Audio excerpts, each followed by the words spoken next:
All right, let's see what happens.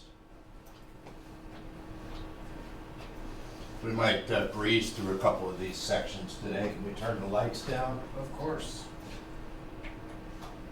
Oh, there we are. Oh. Yes. Indeed. We now continue in dark. Mechanically operated switches. What's the alternative if they're not mechanically operated? Manually operated? Or electrically. Or electrically or automatically? Lola? Mechanically is controlled automatically by factors such as pressure, position, and temperature. We got the thing booted up. Yeah, I just saw the screen. Is it still- No, it says something about turning it to default mode because it can't go to dynamic or whatever. So I was like, Well, that's good news. At least it's not sitting there saying starting. yeah, I just saw that. Good, excellent. The limit switch is a very common type of mechanically operated device. You've seen these, I'm sure, if you've worked on a 3D printer. Anything that has a little switch at the end of something's travel, that's what we're talking about here. They can be small, like the micro switches that we typically see on things like printers and stuff, or they could be large for working with cranes and huge pieces of equipment. Okay, so normally there's something mechanical that makes contact with the switch and then turns it off automatically. Here are some examples. Okay, the ones down at the lower left are the ones that we usually see around the lab or up there in the upper right up here.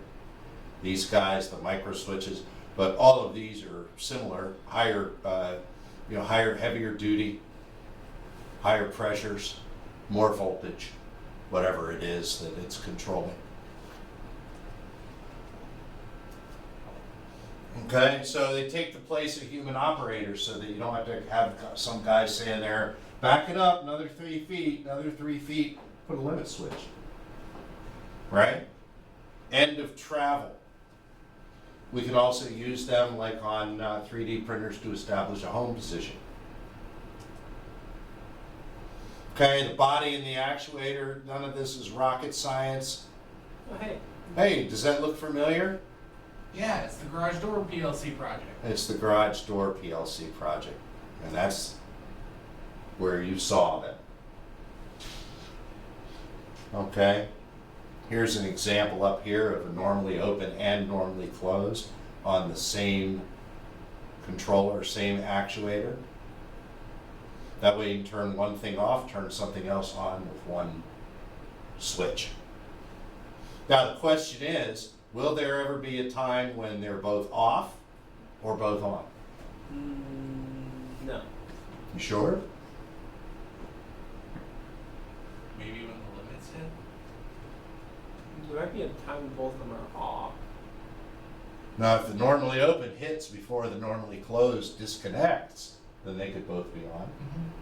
So that's something that you have to think about. There's things called make before break, so that you can have switches that intentionally turn the normally open one on before turning the normally closed off, and then you have break before make, which does it the other way. It breaks the circuit before making the other circuit. Is that like a similar concept to our three-band voltage frickin' concept, to where we're not turning the thing off every time we're switching from closed to open? Yeah, it could be seen that way. Yeah, you're talking about three-phase? Yes, Yeah. thank you. I don't, in a remote way, yes. Gotcha. They can be adjusted or actuated in any number of ways. You have levers, you could have push buttons, all different types of actuators that you might have on there. I don't think these things, I don't know if this actually does anything or not. I don't think so. No, these things aren't active. Too bad.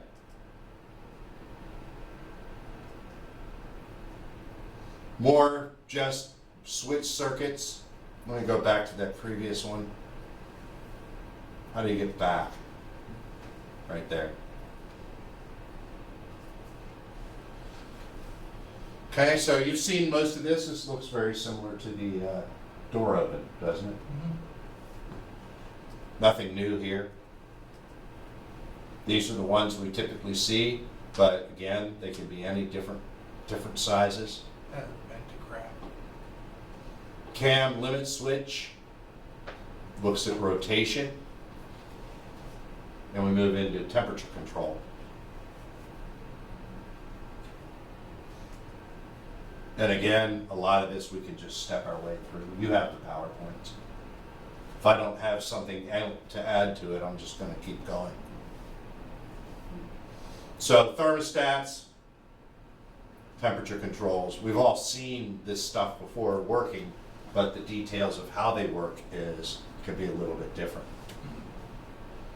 Okay, so here it looks to me like you have things that expand based on the temperature, and as it expands, it raises against the main spring and switches the switch up here from off to on. Okay, selector switch, you can pick between automatic, which does a temperature switch, here's your temperature switch, or you can do it by hand and just turn the fan on automatically. Either way, you have auto or manual. I don't know, I wouldn't call it hand, I'd call it auto and manual. So when the switch is in that position, energy comes from L1 down through, around, and through your switch, into the fan, and back to T2. See how that circuit works? None of these simulations worked, I guess. Pressure switches. Why are we talking about switches so much when we were talking, it's supposed to be a motors class? Well, you need something to start the motor in the first place, and you need something to transfer power into the motor and tell the motor what to do what. If you're having the motor just turn on, you can have a default speed. If there's no switch, you can't turn the motor off Yeah. if it's getting power. That as well. And also switches and all that. A dial could be technically counted as a switch. Sure. And so we need something to regulate how fast the motor's going. We don't say we need a drill or whatever. We need different speeds sometimes. Yep, depending on the material you're cutting through. Yeah. So the switches are really there because motors, what do we typically use motors for? We use motors to change things, move things. And how do we know when we need to change or move something? The switch is what tells us.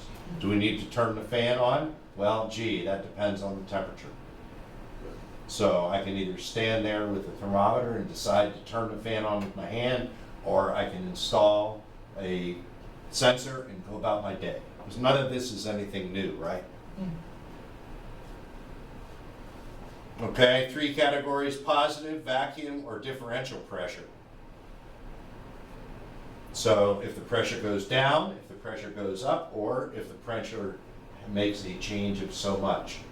And these kind of lie right into the PLC types of statements: greater than, less than, not equal to, stuff like that.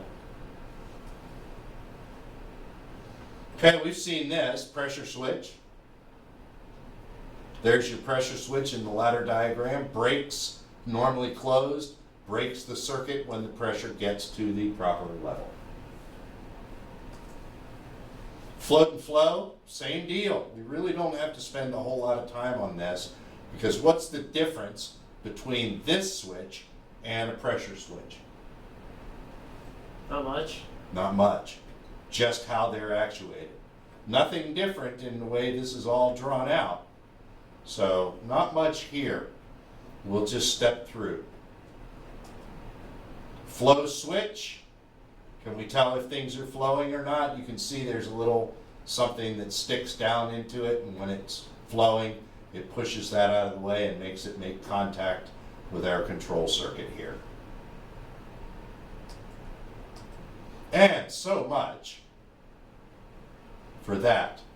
Alrighty.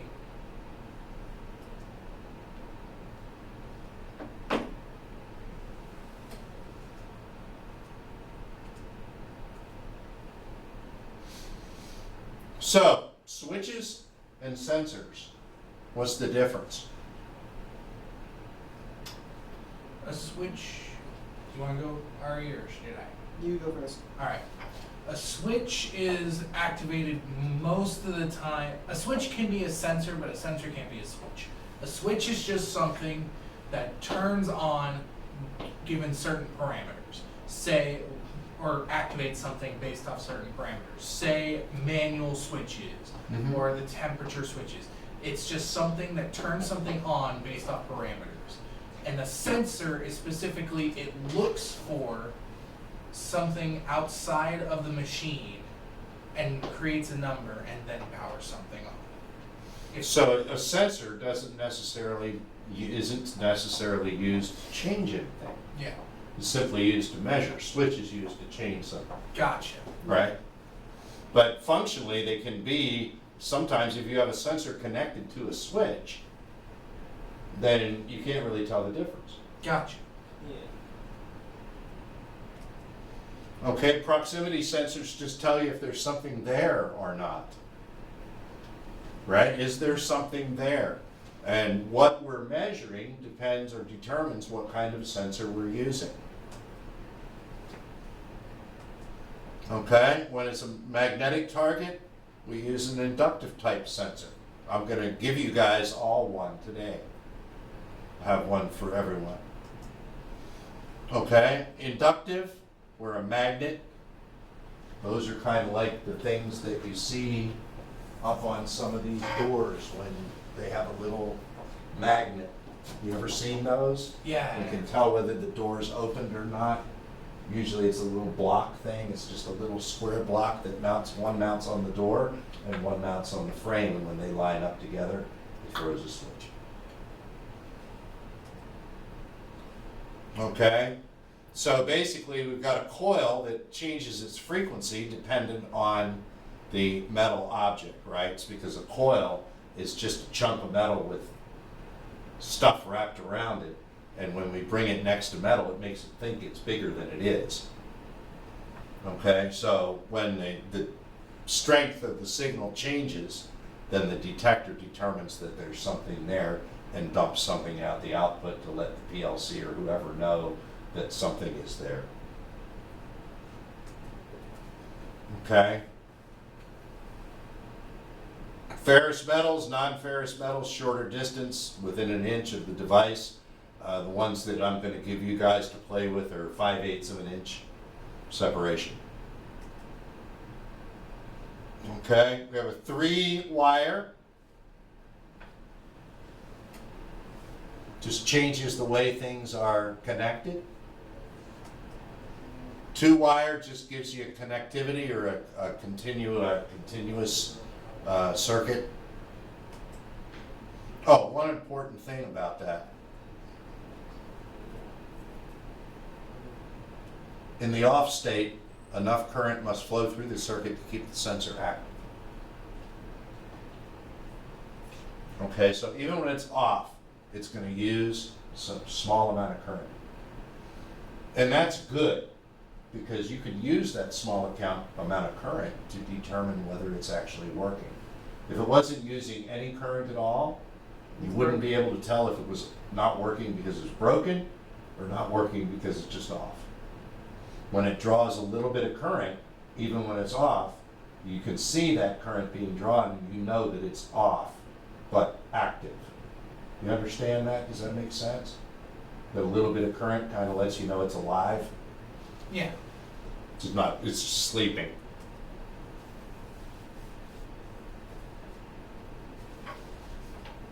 Okay, just a different way of looking at it.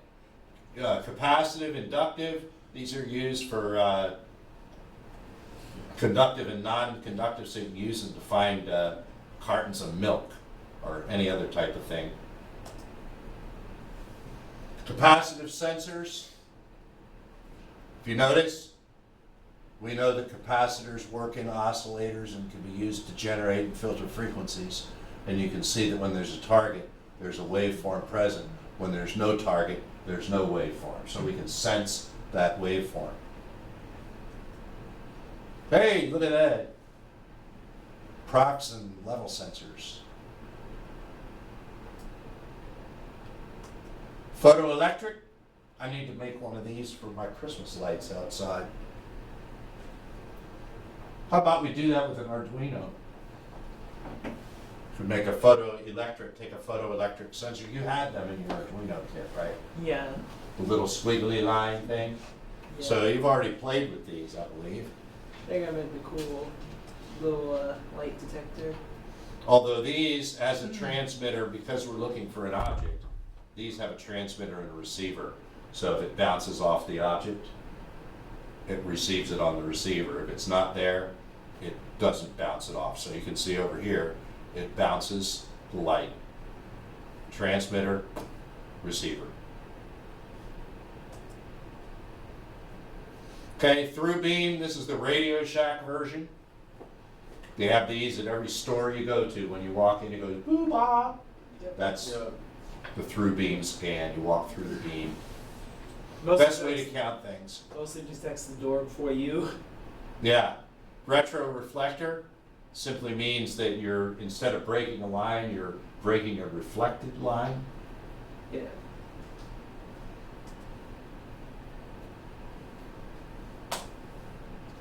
Okay? I'm not going to talk too much about this. It gets into a little bit, some details that we don't need to worry about. Diffuse scan. It's kind of like looking through a cloudy window to see if something's there. You see it moving. When you have a diffuse or a translucent, it actually makes it sometimes easier to see motion because that motion is kind of diffused.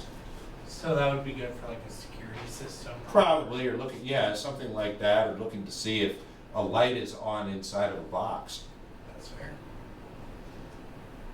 All right, fiber optics, just a way to transmit information. We're not going to talk about fiber optics in here, but the information is there if you want to talk about it.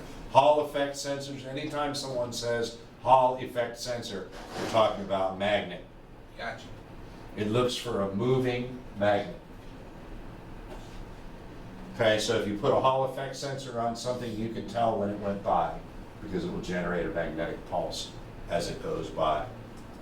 The thing that we're looking for here, and any time that we're trying to sense the presence or absence of something, the game that we always play is we want to make that determination without affecting what it is we're measuring. Okay? We're not going to go through ultrasonic sensors. So if you have a shot glass full of alcohol in your freezer, first of all, it won't be frozen because alcohol freezes at a lower temperature than water. So you have a little vial of alcohol in your freezer and you want to measure its temperature. How are you going to do it? Usually with a thermostat. You can't measure, thermostat measures the temperature of a room. I want to measure the temperature of alcohol in a shot glass. Oh, sorry, I meant thermometer. It's one, because I remember the cooking thermometers we used to use in cooking class and all that. We just dip it into the freaking stuff to measure temperature. Can you turn the light on? Sure thing. Oh yeah, it's this weird freaking light. So this is the kind of thing I want you to keep in mind when you start looking at sensing and measuring things, which, again, we're kind of getting away from the whole motor aspect, but we'll cycle back. I think Trump calls it the weave, doesn't he? Where he's kind of cycle back to Yeah. whatever you're talking about, even though you look crazy perhaps. But nonetheless, we'll do that. We'll cycle on back to this. But let's say I have a shot glass full of alcohol. And it's 32 degrees. How do I measure the temperature?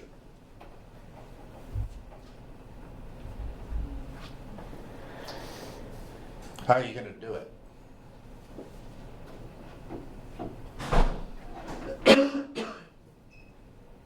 If you want to measure, it shouldn't be that hard of a question.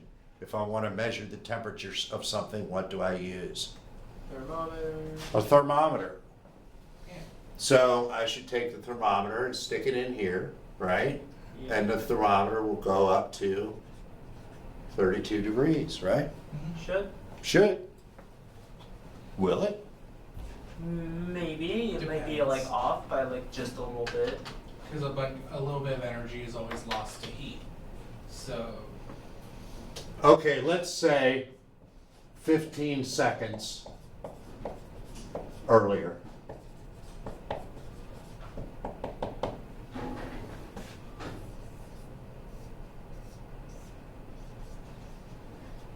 (32°) and up here in my cabinet is my thermometer.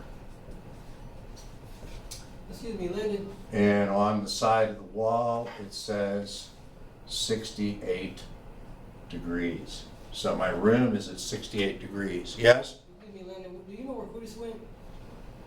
He has the, what is that meeting? The advisory board meeting? They put a meeting right in the middle of this.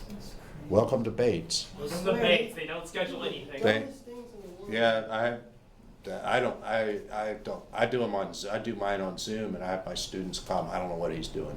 I think they do theirs in person. Okay. So I think that's where he went.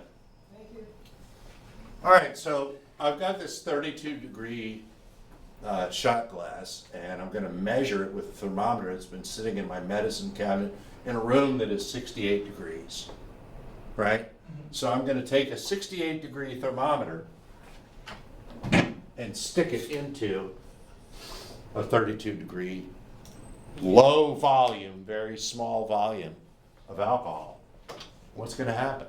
That's going to heat up the alcohol and then cool down the thermometer. The thermometer and the alcohol will somehow balance out, and they will come to an equilibrium, Yeah. which will be based on. So will the point be halfway between 32 and 68? not necessarily. It would be if the alcohol and the thermometer have the same mass, because then the same energy that comes out of here will have to go into there. What the hell was that all about? I don't know, it doesn't matter with some. Oh, it might be because we didn't move. That might be it. I don't know. But nonetheless, if we use a thermometer in that situation and they're the equal mass, we're going to get like 40, 56, 48 degrees or something different, right? We're going to get something between these two numbers, Yeah. aren't we? And it's not going to give us an accurate reading. So how do we measure the temperature of that alcohol in that shot glass? If we can't use a thermometer, I guess the other way we could do it is to store the thermometer with the shot glass of alcohol. Yeah. But then you're not measuring the temperature of the alcohol. You're measuring the temperature of the environment the alcohol is in, which granted should be the same, But not always the case. but not necessarily the same. It's what they call circumstantial, not factual. So how do we measure it? Well, probably not ultrasonic. Well, there's a thermometer that you press it like, I work at the commissary, they use it for the coolers and stuff. You can check the temperature with that thing. Like a Ranger gun. Yeah. Yeah. Temperature gun. Yeah, it's a temperature gun. Or you can use a picture, get a picture using a thermal imaging camera. Yeah, okay, yeah, with all the Right. weird different colors and Yeah. stuff on it, yeah. So the thing that we have to understand about measurement, and I just thought it would be appropriate to mention it since we're in the motors class talking about how we measure stuff to turn on motors, is that when we measure stuff, the goal is to measure shit without it knowing it's being measured. Right? So we got to come up with a stealth way to measure stuff. We don't want to measure stuff by taking its temperature with a thermometer that can change the temperature. And there is a theory that says that the act of measuring something will change the measurement. I think some people mislabel that as Heisenberg's uncertainty principle, but that's not what it is. But nonetheless, there is something to be said for making sure that when you're measuring something, you're not changing what you're measuring by measuring it. And that can easily happen. So we have to think about that when we come up with a scheme. So really what we did today is we looked at how we determine whether a motor should be running or not. Isn't that really kind of what we did? Yep. Yeah. So next time, let's see what's on our next chapter. We should be getting into the actual The motor. part of the motors. The motor part of the motors, yeah. And I think we're getting The there. motors course looks inside sensors and switches. Well, you know, and it does make sense. Yeah, it makes sense. Well, of course, you have to get motivated before anything else. Motivated. This is where we get into chapter 5. Chapter 5 will get us there. Gotcha. Nice. Let's see what that one is. Yep. Oh, that's chapter. How the hell did that get here? Where is my mind today? Chapter 5. Yep, motor principles. Perfect. This is where we'll be. Motor principle.